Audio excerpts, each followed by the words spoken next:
I'm going to be reading from my novel, Water Ghosts. I'm going to read two passages featuring some of the wily women characters. So the book takes place in 1928 in the town of Locke on the Sacramento Delta, which is a Chinese immigrant community, and it takes place during the Exclusion Act. And the first scene focuses on Richard and Ming Wai, who are a couple who are recently reunited after 10 years apart. And as the summer's been going on, Richard has begun to realize that his wife may not be entirely human. Richard does not know why he has so much fear when she kneels down in front of him. She brings her hand like a blade between his knees and opens his legs. She slides her hands to his thighs. He wants to stop her. This is what he means when he puts his hand on her head. Neither of them speaks, and she leans forward to unbutton his pants. When he squeezes her hair in his hand, tangles it in his fist, he means stop, but he can't say it. She licks him and sucks on him, and he feels like he's getting weaker. The protests still roil inside him, but he can only open his mouth and breathe. He leans back onto the bed. This is what they warn in the stories. Women can steal your strength, your essence.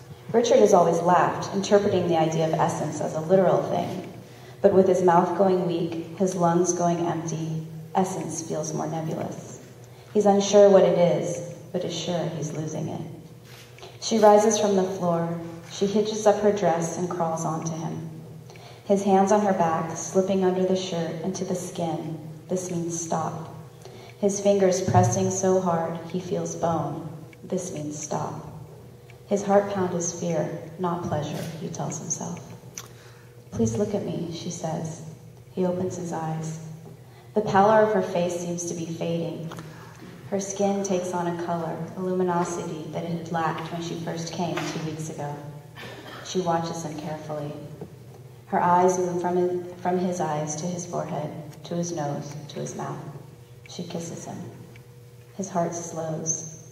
The pump, as steady and measured as the ticking of a clock, fills his ears. So slow, he feels the blood enter one chamber and push out of another. He feels the muscles contract in their choreographed dance and the blood leave his chest. His hands slide off her back and fall into the bed. She holds his face, kisses him. Her mouth is salty. He thinks of the shore rather than the water. Blood fills one chamber. It pumps out of the other. He's too weak now to kiss. His mouth goes still, and she moves her lips insistently over his. She covers his mouth with hers, and he hiccups for breath. He closes his eyes and waits for the waves. When it's over, he opens his eyes again. She's above him, smiling. She seems to glow. Her cheeks are flushed, her eyes shine like wet ink. She drops her face into his neck and murmurs, "You're so pale." Richard feels his heartbeat gain strength and start to quicken. He touches his forehead. It feels gray and cool. I feel like you've drained my life away. She giggles, and her laugh is a hot vibration against his cold neck. So the second scene is one of my favorites. It's written in second person, and it's between Chloe, who's a young white prostitute who works in the town, and Sophia, who's the daughter of the town preacher. You noticed her, and your stomach went weak the way it never had.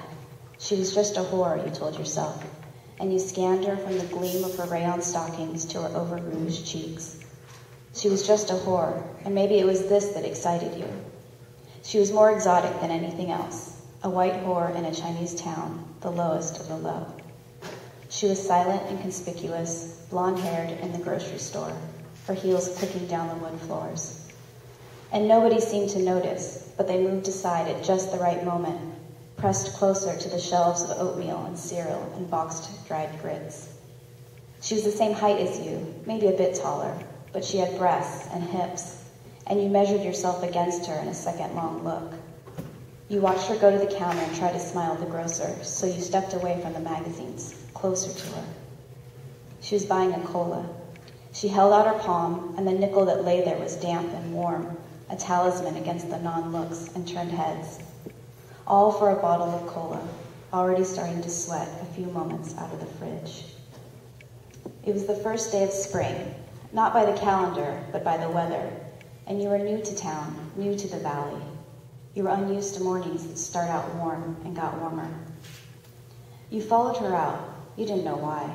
Your mother would have whipped you if she knew, and yet you kept walking, pushed through the doors and onto the sun-warmed storefront. She sat on the bench, and there was a hiss when she tapped the bottle against the edge of the wood, and the cap popped off. She was pretty, and you compared her to the only truly beautiful thing you had seen in your life. Strips of burnt wallpaper floating across the bay and falling into the sea. She was pretty like singed paper on the wind. But you didn't have these words, only a faint sense of the image and the feeling that arose. You couldn't even really think about your pulse as you felt it in your chest and neck and wrist and thighs, or what your skin flush in the spring morning sun meant, because this you had never even conceived of, that a girl could love a girl. Thank you.